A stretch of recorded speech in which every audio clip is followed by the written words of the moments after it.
विद्यार्थी मित्रों, my self Hardik sir Shri Saraswat विद्यालय वापी में आप सौનું स्वागत है। मित्रों, આપણે प्राणी सृष्टि वर्गीकरण विषे वातो करी रह्या छे। मोटું प्रकरण है, घणा बधा समुदायों है, घणा बधा वर्गों है, एटले चर्चा लांबी है। पण एम करता करता आपणे लास्ट लेक्चर में विहग वर्ग एटले के पक्षीओ विषे वातो थई हती। वर्ग विहग अने एना लक्षणों जोया हता। तो ए जे विहग जे छे ए फरीथी बे उपरी वर्ग में विभाजित थाय छे। विहग जे छे पक्षीओ जे छे फरीथी बे उपरी वर्ग में विभाजित थाय छे। तो ए कया, तो एनी चर्चा करिए। आर्की ऑर्निथिस अने नियो ऑर्निथिस। नी ऑर्निथिस याद राखजो मित्रों नाम। आर्की ऑर्निथिस अने नी ऑर्निथिस। तो आ शुं छे? तो विहगना बे उपरी वर्गो छे। तो सौथी पहला आपणे आर्की ऑर्निथिसनी वात करीए कि आर्की ऑर्निथिस शुं छे। ए उपवर्गना पक्षीओ केवा छे कि केवा हता। कारण के तेमां ज्युरासिक युगना, हूँ हता एटला माटे बोल्यो के जुरासिक युगना लुप्त पक्षीओ अने दांतवाळा पक्षीओनो समावेश थाय छे। मित्रों, तमे स्टीवन स्पीलबर्गना मूवीमां जुरासिक वर्ल्ड लॉस्ट वर्ल्ड मूवीनी अंदर एवा पक्षीओ एवा जोया हशे, बराबर। तो ए जुरासिक युगना लुप्त पक्षीओ अने दांतवाळा पक्षीओनो समावेश थाय छे, बराबर। नवतल अने पिगोस्टाइल। नवतल, तो नवतल एटले बात करेली कि उरोस्थीनुं जे हाडकું છે नवतल, અને पिगोस्टाइल જે છેલ્લી 5 પૂંછ કશેરુકાઓ, એમનો મણકો જે છે 5 છેલ્લી પૂંછ કશેરુકાઓની વાત છે, જેને पिगोस्टाइल કહેવાય। એ કેવા હોય છે નવતલ અને पिगोस्टाइल? કારણ કે મિત્રો એ મોટા છે એટલે ઉડવાની ક્ષમતા ખૂબ ઓછી, એટલે એ ગેરહાજર હશે અહીંયા। नवतल अने आपणे अहींया लखी दईए पिगोस्टाइल गैरहाजर, बराबर। छेल्ली 5 पूंछ कशेरुकाओ पिगोस्टाइल याद राखजो। પાંખો अल्प विकसित है, माटे उड़वानी क्षमता खूब ओछी है। પાંખો अल्प विकसित है, उड़वानी क्षमता, कारण के पक्षीओ मोटा पण खरा। जुरासिक युगनी वात छे मित्रों। जड़बामां दांत हाजर। सामान्य पक्षीओने, हालना पक्षीओने जोईए तो एमां चांचमां रूपांतरित होय, तो जड़बामां अहीं दांत हाजर छे। अस्थिओ अछिद्रिष्ट एटले के बिन न्यूमेटिक बात करीने, कारण के न्यूमेटिक बोन एटले के न्यूमेटिक अछिद्रिष्ट, तो उड़वानी बात नहीं, एटले छिद्राळु पण नहीं हाडकाओ, तो अछिद्रिष्ट बिन न्यूमेटिक। अने सरीसृप अने पक्षीओने जोड़ती कड़ी समान छे। लिंक छे, कनेक्टिंग लिंक। આપણે જોડતી કડી વિશે વાત કરી છે કે બે નજીકના સમુદાયને વર્ગોને જોડતું કોઈ સજીવ હોય, પ્રાણી હોય, તો એને આપણે જોડતી કડી કહીએ છીએ। ઉદાહરણ છે આર્કીઓપ્ટેરિક્સ। આર્કીઓપ્ટેરિક્સ જે છે એ આ આર્કી ઓર્નિથિસનું ઉદાહરણ છે। મિત્રો, પ્રશ્ન આવી શકે છે અહીંયાથી, યાદ રાખજો, નામ યાદ રાખજો। આર્કી ઓર્નિથિસ ઉપવર્ગ, જુરાસિક યુગની વાત છે, લુપ્ત પક્ષીઓ છે, દાંતવાળા લુપ્ત પક્ષીઓ છે। एमनी अंदर नवतल पिगोस्टाइल जे नॉर्मल पक्षीओ में उड़वाने रचना धरावता छिद्रिष्ट हाड़का ने बधुं, एटले अहींया अछिद्रिष्ट हाड़का छे अने आ बधी रचनाओ नथी होती। પાંખો पण अल्प विकसित छे, उड़वानी क्षमता खूब ज ओछी होय छे। जड़बामां दांत हाजर छे अने ए कोने जोड़ती कड़ी छे? तो के सरीसृप अने पक्षीओने जोड़ती कड़ी समान छे। तो आ थई आर्की ऑर्निथिसनी वात। आगळ वधीए। उपवर्ग नी ऑर्निथिस। तो तेमां मोटा भागे जीवंत पक्षीओ, हालना जीवंत पक्षीओ अने पश्च जुरासिक समयना लुप्त पक्षीओ के जे पश्च जुरासिक समयना लुप्त थई गया छे अने हालना जीवंत पक्षीओ। एमां પાંખો सुविकसित छे, अस्थिओ न्यूमेटिक छिद्रिष्ट छे, नवतल अने पिगोस्टाइल हाजर है। नवतल अने पिगोस्टाइल हाजर है त्यारे बात करीने के टूंकमां जो उड़ी सके छे નોર્મલ જે બર્ડ્સ જે તમે જોવો છો ઉડતા, એની અંદર આ બધી રચના હોય તો જ એ ઉડી શકે છે. અસ્થિઓ ન્યુમેટિક એટલે કે છિદ્રિષ્ટ છે, નવતલ, પિગોસ્ટાઇલ, તો આ જે બધી રચનાઓ છે એ પ્રોપર છે, હાજર છે. દાંતવિહીન છે અને ચાંચ હાજર છે. સરખામણી કરીએ મિત્રો, અહીંયા હતા દાંતવાળા હતા, બરાબર, અને જડબામાં દાંત હતા. તો આ લક્ષણોને ધ્યાન રાખશો. આ ઉપવર્ગ ફરીથી 3 ઉપગોત્રમાં વિભાજિત થાય છે. તો તે જોઈએ. ઇમ્પેની, પોલીઓગ્નેથી અથવા રેટિટા તરીકે ઓળખાય, નિયોગ્લેન્થી અથવા કેરિનેટી. તો આ જે નિઓર્નિથિસ જે છે એ ફરીથી ઉપગોત્રમાં ડિવાઈડ થયા છે. તો તેને આપણે સમજીએ. પહેલું છે ઇમ્પેની. તો ઇમ્પેનીમાં શું છે? તેઓ દરિયાઈ તેમજ જલજ પક્ષીઓનો સમાવેશ થાય છે. તેમાં દરિયાઈ તેમજ જલજ પક્ષીઓ એટલે કે અહીં પાણીમાં વસવાટ કરનારા પક્ષીઓની વાત આવે છે. એટલે તરત જ તમારી સામે પેંગ્વિનનું ઉદાહરણ આવે છે કે તરવા માટે અગ્ર ઉપાંગ, તમને ખ્યાલ છે એમની ફ્લિપર્સ, એના ફ્લિપર્સ કે જે એને તરવામાં મદદ કરે છે. પેંગ્વિનને ઉદાહરણને મગજમાં રાખીને ચાલો તો તરત ખ્યાલ આવશે, જે એન્ટાર્કટિકાનું દરિયાઈ પક્ષી છે. વાત છે ઇમ્પેની, દરિયાઈ અને એટલે કે દરિયાઈ તથા બીજા અન્ય જલજ પક્ષીઓનો સમાવેશ એમાં થશે. અને આ ઉદાહરણ એમાં યાદ રાખશો. પહેલી ઓગ્નેથી અથવા રેટિટા કહી શકાય. તેઓ મોટા અને વજનદાર પક્ષીઓનો સમાવેશ થાય છે. મોટા અને વજનદાર પક્ષીઓ છે, ઉડી શકતા નથી. તેઓ મોટા પક્ષીઓ છે, વજનદાર પક્ષીઓ ઉડી શકતા નથી. પાંખો અવિકસિત છે અથવા ગેરહાજર છે. પાંખો અવિકસિત છે અથવા ગેરહાજર છે. મિત્રો ઉડી શકતા નથી એટલે આ બધી રચનાઓ તરત જ આવે. અસ્થિની ન્યુમેટિકની જગ્યાએ અછિદ્રિષ્ટ અને નવતલ ને પિગોસ્ટાઇલ ને આ બધું ગેરહાજર. એટલે જે ઉડવા માટેની જે છિદ્રિષ્ટ હાડકાવાળી રચના, પોલા વાતાશયવાળી રચના, આ જે બધી રચનાઓ છે એ એમાં ગેરહાજર છે. શરીર કદમાં મોટા છે, વજનદાર છે, માટે ઉડી શકતા નથી. ઉદાહરણની વાત કરીએ તો જાણીતું ઉદાહરણ છે કીવી. તમે નામ સાંભળ્યું છે કીવી. ન્યૂઝીલેન્ડનું રાષ્ટ્રીય પક્ષી છે. કીવી નામનું ફ્રૂટ પણ આવે છે. તો કીવી જે છે એ એપ્ટેરિક્સ ન્યૂઝીલેન્ડનું રાષ્ટ્રીય પક્ષી છે. યાદ રાખજો. ઈમુ, તમે નામ સાંભળ્યું છે. ડ્રોમિયસ જેને કહેવાય, આફ્રિકન શાહમૃગ જે છે, ઓકે, તો સ્ટુથિયો તરીકે ઓળખાય છે. નામ યાદ રાખજો, શાહમૃગ, સ્ટુથિયો. અને સૌથી વધુ જીવનકાળ ધરાવતું પક્ષી છે. તમે જોયું છે શાહમૃગ, તમે જોયું, ઓસ્ટ્રિચ તમે જોયા છે. તો આ બધા ઘણા બધા એવા નામો છે જ્યાંથી MCQ બને મિત્રો. નિયોગ્લેન્થી, કેરિનિટી, આ બધા સુવિકસિત પાંખોવાળા આધુનિક યુગના નાના કદના ઉડતા પક્ષીઓ છે. હાલ જે ઉડતા પક્ષીઓ, હાલના સમયમાં, આધુનિક સમયમાં આપણે જે બધા પક્ષીઓ જોઈએ છે, જે ઉડી શકતા પક્ષીઓ છે, એનો સમાવેશ અહીં નિયોગ્લેન્થીમાં થાય છે મિત્રો. તો ઉદાહરણમાં તમને લઈએ તો આ ચકલી છે, મોર છે, ઘણા બધા ઉદાહરણો છે. કાગડો છે, હમિંગ બર્ડ, તમે નામ સાંભળ્યું છે. યાદ રાખજો બધાના. ચકલી, પેસર ડોમેસ્ટિકસ, મોર, પાવો, ક્રિસ્ટેટસ, કાગડો, કોરબસ સ્પ્લેન્ડેડ્સ, હમિંગ બર્ડ જે સૌથી નાનું ઉડનારું પક્ષી છે. પેલા હેલિકોપ્ટરની એટલે ફોરવર્ડ બેકવર્ડ બંને તરફ ઉડી શકે છે. નાનું છે, લગભગ 3 થી 4 સેન્ટીમીટર જેટલું જેનું કદ છે અને એક ક્યુબામાં જોવા મળે છે. ખાસ એનું કદ યાદ રાખજો. સૌથી નાનું છે, હેલિકોપ્ટરની જેમ એ ઉડી શકે છે, ફોરવર્ડ બેકવર્ડ પણ થઈ શકે છે. બીજું છે એકમાત્ર ઝેરી પક્ષી, નામ યાદ રાખજો, પિટોઈ, જેને માઇક્રોપોડસ કહેવાય છે. એકમાત્ર ઝેરી પક્ષી છે, પોઈઝનસ છે. પક્ષીઓ ઝેરી નથી હોતા મોટા ભાગે, પણ આ એકમાત્ર એ પોઈઝનસ એક પક્ષી છે, ઝેરી પક્ષી છે. એનું નામ યાદ રાખજો, પિટોઈ.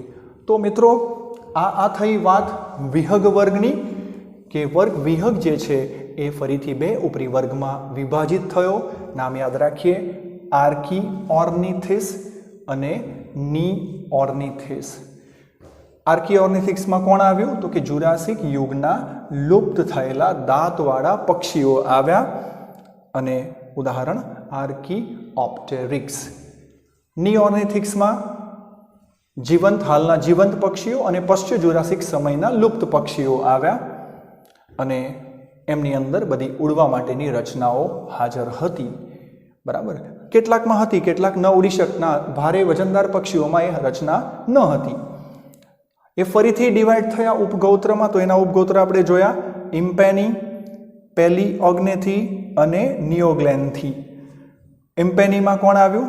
જલજ દરિયાઈ પક્ષીઓ આવ્યા. પેંગ્વિનનું ઉદાહરણ યાદ રાખશું, જે એન્ટાર્કટિકાનું દરિયાઈ પક્ષી છે. પેલિઓગ્નેથીમાં શું મોટા અને વજનદાર પક્ષીઓ જે ઉડી શકતા નથી. આ બધાના નામ યાદ રાખીએ આપણે. એપ્ટેરિકસ, કિવી, ડ્રોમિયસ, ઇમુ, સ્ટુથિયો, શાહમૃગ. બરાબર છે, યાદ રાખજો. ન્યુઝીલેન્ડનું રાષ્ટ્રીય પક્ષી કયું છે એમ પણ પૂછી નાખીએ. કિવી છે અથવા એપ્ટેરિકસ તરીકે પણ આવે. નિયોગ્લેન્થી, તો કેરિનેટી. તો સુવિકસિત પાંખોવાળા આધુનિક યુગના બધા પક્ષીઓ, બધાના નામ યાદ રાખજો અહીં કે ભાઈ પેસર ડોમેસ્ટિકસ ચકલી, પાવો ક્રિસ્ટિસસ મોર. બરાબર. હમિંગબર્ડ ક્યાં જોવા મળે છે? ક્યુબામાં. એનું કદ એકમાત્ર ઝેરી પક્ષી માઇક્રોપોડસ.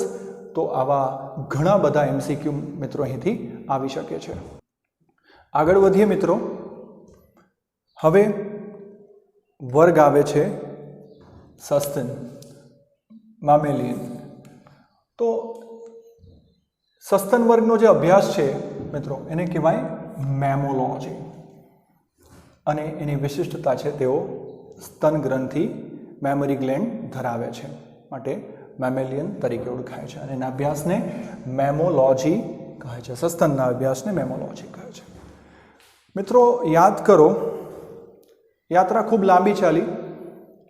સમુદાય, પ્રજીવ, સછિદ્ર, કોષ્ઠાંતરી, પૃથુકૃમિ, ત્યાર પછી સૂત્રકૃમિ, નુપુરક, સંધિપાદ, આવા યાદ આવવા જ જોઈએ બધા સમુદાયોને. અને મેરુદંડી પર પહોંચ્યા આપણે એમ કરતાં કરતાં. અને આજે વર્ગ સસ્તન વિશે વાત કરવાના છે. સૌથી સરળ રચનાથી શરૂ કરી જટિલ રચના તરફ આપણે પહોંચ્યા. મેં તમને વાત કરેલી કે સરળથી જટિલ તરફ આપણે આગળ વધશું. તો આગળ વધીએ વર્ગ સસ્તનમાં. આ વર્ગના સજીવોની વાત કરીએ મિત્રો, એ વિશ્વવ્યાપી છે, સર્વવ્યાપી છે. એટલે વિશ્વવ્યાપી સર્વવ્યાપી મીન્સ કે સર્વત્ર જુદા જુદા પ્રકારના જીવન માટે, વસવાટ માટે તેઓ અનુકૂલિત છે, અનુકૂલિત થયેલા છે. પર્વતો પર, ખીણમાં, જંગલોમાં, ધ્રુવીય વિસ્તારમાં, શુષ્ક વિસ્તારમાં એટલે શુષ્કોદ્ભિદ રણ વિસ્તારમાં, જુદા જુદા પ્રકારના ભૌગોલિક વિતરણમાં, વિસ્તારમાં તેઓ તમને જોવા મળશે. માટે આપણે અહીંયા કીધું છે તેઓ વિશ્વવ્યાપી છે, સર્વવ્યાપી છે, અનુકૂલન ધરાવે છે, અનુકૂલિત છે. શરીરની વાત કરીએ તો એ શરીર શીર્ષ, ગરદન, ધડ, પૂંછડીમાં વિભાજિત થયેલું છે. મિત્રો સસ્તનની વાત આવે એટલે માત્ર એમાં મનુષ્ય જ છે એવું મનુષ્યની જ વાત આવશે એવું નહીં, કારણ કે આ તમે પૂંછડીને જોઈને શીર્ષ, ગરદન, ધડ ને પૂંછડી, એમાં અન્ય સસ્તનો પણ છે. એટલા માટે તો એમની અંદર એ રીતે વિભાજન થયેલું છે. કેટલાકમાં પૂંછડી હોય છે, તો શીર્ષ, ગરદન, ધડ અને પૂંછડીમાં શરીર વિભાજિત થયેલું હોય છે. તેઓ સમતાપી, ઉષ્ણરુધિરવાળા પ્રાણીઓ છે. આપણે આગળ પણ જોયું, તાપમાનને આધારે બે પ્રકારના સજીવોની વાત થઈ મિત્રો, સમતાપી અને અસમતાપી. સમતાપી એટલે ઉષ્ણરુધિરવાળા, વોર્મ બ્લડેડ, અને અસમતાપી એટલે શીતરુધિરવાળા. સમતાપી જે છે ઉષ્ણરુધિરવાળા, એ લોકો એનું તાપમાન જે છે એ અચળ રહે છે. આપણે આની આગળના લેક્ચરમાં પક્ષીઓ વિશે વિહંગમાં વાત કરી હતી. પ્રાણી જગતમાં સૌથી ઊંચું તાપમાન કંઈક 102 ફેરનહીટ જેટલું હતું. તેઓ પણ સમતાપી જ હતા. તો ઉષ્ણરુધિરવાળા છે, તાપમાન અચળ રહે છે. બરાબર છે. સ્તન ગ્રંથિની હાજરી એનું અગત્યનું લક્ષણ છે મિત્રો. સસ્તનનું જે અગત્યનું લક્ષણ કયું છે? મેમરી ગ્લેન્ડ્સ, સસ્તન ગ્રંથિની હાજરી, અને એના સ્ત્રાવ દ્વારા એના સંતતિને એમાંથી પોષણ મળે છે. બે જોડ ઉપાંગો ધરાવે છે. ને ઉપાંગો 5 આંગળીઓયુક્ત હોય છે, જે તરવામાં, ચાલવામાં, દોડવામાં વગેરેમાં મદદ કરશે. ઉપાંગોની વાત કરીએ છીએ. ઉપાંગો તરવામાં એમ કણાયું કારણ કે એમાં જલીય પણ આવવાના ને. ફરીથી કહું છું, મગજમાં સસ્તન એટલે માત્ર મનુષ્ય જ નહીં આવવો જોઈએ, અહીંયા અન્ય પ્રાણીઓ પણ આવે છે, માટે એને પણ ધ્યાનમાં લેજો કે ભાઈ તરવામાં, ચાલવામાં, દોડવામાં વગેરેમાં એના ઉપાંગો મદદ કરે છે. 2 જોડ ઉપાંગો છે, અગ્ર ઉપાંગ, પશ્ચ ઉપાંગ. આગળ વધીએ. સંપૂર્ણ પાચન માર્ગ ધરાવે છે. પાચન માર્ગ જોઈએ તો સંપૂર્ણ છે. આપણે પાચન માર્ગ વિશે વાતો કરી છે. અપૂર્ણ શું છે, સંપૂર્ણ શું છે તેની વાત. તો આપણે મનુષ્યના પાચન માર્ગને લઈને આગળ વધીએ તો સંપૂર્ણ પાચન માર્ગ ધરાવે છે. જડબા ધરાવે છે. જડબામાં દાંત ધરાવે છે. હા, એમની દાંતની રચના જોઈએ તો એ કૂપદંતી, વિષમદંતી અને પ્રતિસ્થાપી. તો આનો મિનિંગ તમને કહી દઉં. કૂપદંતી એટલે એ જે દાંત જે છે એ સોકેટ જેવી રચનામાં, ખાડા જેવી રચનામાં મિત્રો અંદર ખૂંપેલો હોય. કૂપ એટલે ખાડો, ખાડા જેવી રચનામાં, એટલે માટે એને કૂપદંતી કહેવાય. વિષમદંતી તો આપણી વાત કરીએ, મનુષ્યની વાત કરીએ તો જે દાંત જે છે એ બધા એક સરખા નથી. એક સરખા નથી એટલે એને વિષમદંતી કીધા. એક સરખા નથી મીન્સ 4 પ્રકારની વેરાયટી. ભાઈ છેદક દાંત, રાક્ષી દાંત, અગ્રદાઢ, દાઢ, તો આવી વેરાયટી છે, માટે એને વિષમદંતી કીધા. જો બધા સરખા જ હોત ને તો એને સમદંતી કહેતે. આ વિષમદંતી છે. અને પ્રતિસ્થાપી દંત વિકાસ. પ્રતિસ્થાપી એટલે શું કે એકવાર દાંત આવે ને પડી જાય અને ફરી પાછા એમાં નવા ડેવલપ થાય. તમને ખ્યાલ છે, દૂધિયા દાંત અને કાયમી દાંત એનું સ્થાન. તો પ્રતિસ્થાપી દંત વિકાસ તેઓ ધરાવે છે. સંપૂર્ણ પાચન માર્ગ ધરાવે છે. હા, વિવિધ લાળ ગ્રંથિ ધરાવે છે. હા, પાચક ગ્રંથિઓ ધરાવે છે. સંપૂર્ણ પાચન માર્ગ ધરાવે છે. આગળ વધીએ. શ્વસન માટે 1 જોડ ફેફસા ધરાવે છે. શ્વસન જે છે એ ફેફસા દ્વારા કરે છે. એ સિવાય અવાજ ઉત્પન્ન કરતું અંગ, અવાજ ઉત્પન્ન કરતું સ્વરયંત્ર, લેરિંગ્સ. મિત્રો યાદ કરજો, પક્ષીઓ માટે મેં તમને વાત કરી હતી, બર્ડ્સની અંદર શબ્દીની એવું કહ્યું હતું, શબ્દીની, સેરિંગ્સ, અવાજ ઉત્પન્ન કરતી રચના શબ્દીની. તો અહીં જે છે સ્વરયંત્ર, લેરિંગ્સ યાદ રાખજો. હૃદય જે છે એ કેવું છે? ચતુષ્ખંડી હૃદય છે. બરાબર, 4 ખાનાવાળું હૃદય છે, જે 2 કર્ણકો અને 2 ક્ષેપકોમાં વિભાજિત છે. 4 ખાનાવાળું હૃદય છે. હૃદય વાલ્વો ધરાવે છે, વિવિધ વાલ્વ ધરાવે છે. ત્યાર પછી બંધ પરિવહન છે. તમને ખ્યાલ છે કે ખુલ્લું પરિવહન અને બંધ પરિવહન શું છે? મહાધમની કમાન ડાબી બાજુએ વળેલી હોય છે. મિત્રો અગત્યની વાત, ધમની કમાન, મેં પક્ષીઓની વાત કરી હતી ત્યારે તમને મેં કીધેલું કે એમનામાં મહાધમની કમાન જે છે એ જમણી બાજુએ વળેલું હોય છે. કોનામાં? પક્ષીઓમાં. જ્યારે મનુષ્યમાં, આપણામાં મહાધમની કમાન જે છે એ કેવું છે? એ ડાબી બાજુએ વળેલ છે. મિત્રો બીજી વાત પણ, રક્તકણો, આરબીસીની વાત કરેલી. આનાથી આગળના આપણે વર્ગોમાં જો તો એમાં આરબીસી ત્યાં કેવા હતા? કોષ કેન્દ્ર ધરાવતા હતા. પણ અહીં જે છે, અહીં આરબીસી એટલે કે રક્તકણો જે છે કોષ કેન્દ્ર વિહીન છે, દ્વિઅંતરગોળ આકાર ધરાવે છે અને હિમોગ્લોબિન ધરાવે છે. સંયુગ્મી પ્રોટીન હિમોગ્લોબિન ધરાવે છે, જે ઓક્સિજનના વહનમાં અગત્યનું કાર્ય કરશે, ઓક્સિજનના કેરિયર તરીકે. તો બંધ પ્રકારનું પરિવહન છે. આગળ વધીએ મિત્રો. હવે એના ચેતાતંત્ર તરફ. દ્વિકંદુકીય ખોપરી છે. કશેરુકાઓ ગર્ધવિહીન છે, એટલે કશેરુકાઓ આ રીતે ફ્લેટ, સપાટ, બંને છેડે કાચથી યુક્ત અને ગાદીમય રચનાઓ હશે. એની સરફેસ ફ્લેટ છે. ઉત્સર્જનની વાત કરીએ તો 1 જોડ મૂત્રપિંડ ધરાવે છે. અને અગત્યની વાત, એઓ યુરિયા ત્યાગી સજીવો છે. મિત્રો ઉત્સર્જન એટલે સજીવ શરીરમાંથી નાઇટ્રોજનયુક્ત નકામા દ્રવ્યોનો ત્યાગ થવો. અને એ આશ્રુતિ નિયમન, જલ નિયમનની વાત આપણે કરી કે એને આધારે નકામા દ્રવ્યોનો જે ત્યાગ થાય છે એને આધારે, ઉત્સર્ગ દ્રવ્યોને આધારે 3 પ્રકારના સજીવો હોય છે: અમોનિયા ત્યાગી, યુરિયા ત્યાગી અને યુરિક એસિડ ત્યાગી. તો અહીં કેવા છે? યુરિયા ત્યાગી સજીવો હોય છે. ચેતાતંત્ર સુવિકસિત છે, મગજ કદમાં મોટા છે, બાર જોડ મસ્તિષ્ક, બીજો પ્રશ્ન આવી ગયો, બાર જોડ મસ્તિષ્ક ચેતાઓ ધરાવે છે. મગજમાંથી નીકળતી ચેતાઓને મસ્તિષ્ક ચેતાઓ કહે છે. કેટલા જોડ છે અહીં? 12 જોડ. આગળ વધીએ. તેઓ એક લિંગી પ્રાણી છે, અંતઃફલન અને અપત્ય પ્રસવી છે.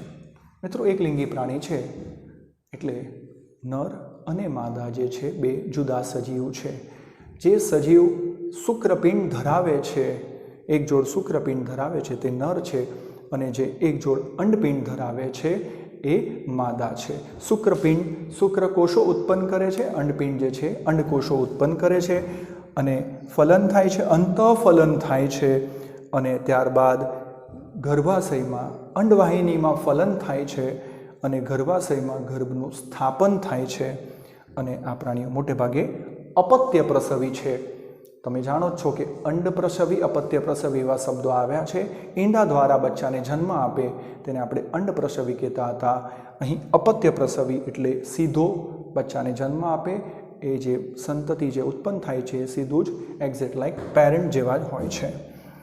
હવે આ જે જીવિત સસ્તનો છે એને 3 જૂથમાં વિભાજિત કર્યા છે મિત્રો: પ્રોટોથેરિયન, મેટાથેરિયન્સ અને યુથેરિયન્સ. તો આ નામ યાદ રાખજો મિત્રો.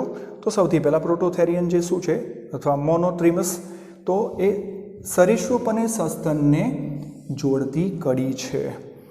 સરીસૃપ સસ્તનને જોડતી કડી. મિત્રો, જ્યાં જોડતી કડી શબ્દ, કનેક્ટિંગ લિંક શબ્દ આવ્યો ત્યારે મેં તમને યાદ અણાવ્યું છે કે ઉદ્વિકાસની ઘટના જે બની છે કે પૃથ્વીનો ઉદ્ભવ થયો, ત્યારબાદ એના ઉપર સજીવ આવ્યા, જીવન આવ્યું. તો એ જીવન જે છે એ કેવી રીતે આવ્યું? કોઈક સજીવ છે એમાંથી કંઈક રૂપાંતરિત થયા છે, બે અલગ અલગ સમુદાય છૂટા પડ્યા છે. તો એ જ્યારે તમે આવા કનેક્ટિંગ લિંક્સ, જોડતી કડીને જ્યારે તમે સ્ટડી કરશો, અભ્યાસ કરો ને, તો એ તમને ખ્યાલ આવે છે. આગળ પણ એવા જોડતી કડીના ઉદાહરણ આપ્યા છે. તો સરીસૃપ અને સસ્તનને જોડતી કડી ઉદાહરણ છે પ્લેટિપસ, બતક ચાંચનું ઉદાહરણ અહીંયા આપ્યું છે. તો એ તમે એને જાણો છો. તો સરીસૃપ સસ્તન, તો એની અંદર પ્લેટિપસની અંદર સરીસૃપ જેવા એટલે પેટે સરકીને ચાલે છે, સરીસૃપવાળા લક્ષણો પણ છે એની પાસે, અને કેટલાક લક્ષણો સસ્તનોવાળા છે મિત્રો. માટે એ સરીસૃપ અને સસ્તનને એને જોડતી કડી કીધી છે. તો યાદ રાખજો, પ્લેટિપસ, ઓર્નિથોરિંક્સ. આગળ વધીએ. મેટાથેરિયન્સ, બરાબર. તો માર્સુપિયલ્સ તરીકે પણ ઓળખાય છે. માર્સુપિયલ્સ, ઓસ્ટ્રેલિયન માર્સુપિયલ્સ. મિત્રો, તમે કંગારૂઝ જોયા છે? કંગારૂ જે માત્ર ને માત્ર ઓસ્ટ્રેલિયામાં જોવા મળે છે. આમ જમ્પ કરીને, કૂદકો મારીને જનારા ત્યાંના પ્રાણીઓ છે. એની ખાસિયત છે કે એના સંતતિના જન્મ, બાળકના, એના બચ્ચાના જન્મ બાદ એ થોડું અપરિપક્વ હોય, તો એ અપરિપક્વ બાળકને એક પાઉચ લાઈક ઉદરની અંદર, એક કોથળીમય રચનાની અંદર એનું બાળક તમે જોજો નીચે એ સાચવીને રાખે છે, પરિપક્વતા પ્રાપ્ત કરે ત્યાં સુધી. તો આવા પાઉચમાં રાખનારાને, પાઉચમાં સંતતિને રાખે, એને કહેવાય માર્સુપિયલ્સ. તો જે ઓસ્ટ્રેલિયન માર્સુપિયલ્સ, કંગારૂ યાદ રાખજો નામ, જે માત્ર ઓસ્ટ્રેલિયામાં જ જોવા મળે છે. આગળ વધીએ. યુથેરિયન્સ વાસ્તવિક જરાયુજવાળા સસ્તનો છે. વાસ્તવિક એમાં જે સુવિકસિત બધા ઉચ્ચ કક્ષાના સજીવોની વાત, સસ્તનોની વાત આવે છે. તો એના વિશે આગળ વધીએ. ઉદાહરણ ઘણા બધા ખ્યાલ છે તમને: વાનર, ઉંદર, બિલાડી, કૂતરો, વાઘ, સિંહ. બધાના વૈજ્ઞાનિક નામોની ચર્ચા થઈ હતી પહેલા ચેપ્ટરની અંદર, ત્યારે વૈજ્ઞાનિક નામો વિશે પણ આપણે વાત થઈ હતી, અને વૈજ્ઞાનિક નામો મેં તમને બધાના કીધા જ છે. કિલર વેલ, ઓર્કિનસ, સ્પર્મ વેલ, ફાયસેટર. આ જે સ્પર્મ વેલ છે ને મિત્રો, એના ઉદરીય સ્ત્રાવમાંથી પરફ્યુમ બને છે. એના ઉદરીય ગ્રંથિ, ઉદરમાંથી એક ચોક્કસ પ્રકારનો સ્ત્રાવ થાય છે. એ પરફ્યુમની બનાવટમાં ઉપયોગી છે મિત્રો.